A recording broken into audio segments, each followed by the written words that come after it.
পাকিস্তান শাসিত কাশ্মীরে নির্বাচনকে কেন্দ্র করে বিক্ষোভকারী ও নিরাপত্তা বাহিনীর মধ্যে রক্তক্ষয়ী সংঘর্ষে 4 পুলিশ সদস্য সহ অন্তত 15 জন নিহত হয়েছেন। পরিস্থিতি নিয়ন্ত্রণে সেনা ও পুলিশ মোতায়েন করা হলেও প্রায় 10,000 বিক্ষোভকারীর একটি বিশাল গণমিছিল আঞ্চলিক রাজধানী মুজাফফরবাদের দিকে। স্বাধীনতার এত বছর পর কাশ্মীরের পাকিস্তান অংশের সাধারণ মানুষের এমন বিক্ষোভ নিয়ে ঝুঁকির মুখে পড়েছে অঞ্চলটি। শরণার্থী আসন সংরক্ষণ নিয়ে রক্তক্ষয়ী সংঘাতে উত্তাল পাকিস্তান শাসিত কাশ্মীর। পুরো ঘটনার কেন্দ্রবিন্দুতে রয়েছে আগামী 27 জুলাইয়ের স্থানীয় বিধানসভা নির্বাচন। কয়েক দশক আগে পাকিস্তান সরকার একটি নিয়ম চালু করে, যার অধীনে ভারতের জম্মু কাশ্মীর থেকে বাস্তুচ্যুত হয়ে পাকিস্তানে আশ্রয় নেওয়া শরণার্থীদের জন্য স্থানীয় আইনসভায় 12টি আসন সংরক্ষিত রাখা হয়। লক্ষ্য ছিল কাশ্মীর বিরোধের স্থায়ী সমাধান না হওয়া পর্যন্ত তারা যেন এই অঞ্চলে শাসন ব্যবস্থায় নিজেদের মতামত দিতে পারেন। কিন্তু বর্তমানে এই নিয়মই স্থানীয় বাসিন্দাদের ক্ষোভের প্রধান কারণ হয়ে দাঁড়িয়েছে।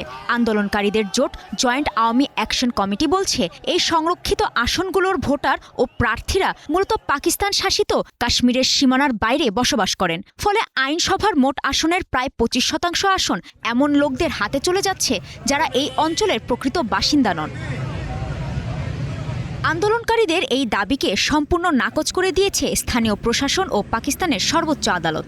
আদালত জানিয়েছে, এই আসনগুলো সাংবিধানিকভাবে সুরক্ষিত এবং জনগণের চাপের মুখে তা বদলানো সম্ভব নয়।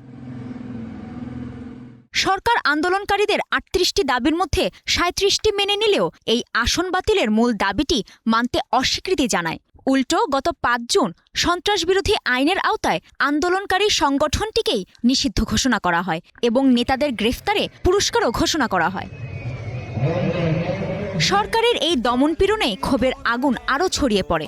রয়্যাল কোর্ট ও কোটলি শহরে নিরাপত্তা বাহিনীর সাথে বিক্ষোভকারীদের মুখোমুখি সংঘর্ষ হয়। পরিস্থিতি নিয়ন্ত্রণে ইন্টারনেট বন্ধ, গণগ্রেপ্তার এবং টিয়ারশেল নিক্ষেপ করা হলে পরিস্থিতি আরও জটিল রূপ নেয়। আন্তর্জাতিক মানবাধিকার সংস্থা অ্যামনেস্টি ইন্টারন্যাশনাল একে মানবাধিকারের চরম লঙ্ঘন বলে আখ্যা দিয়েছে। বিশ্লেষকরা মনে করছেন, দীর্ঘদিনের পুঞ্জীভূত রাজনৈতিক অসন্তোষ এবং নিজেদের অধিকার হারানোর আশঙ্কায় এই শান্ত অঞ্চলটিকে রণক্ষেত্রে পরিণত করেছে।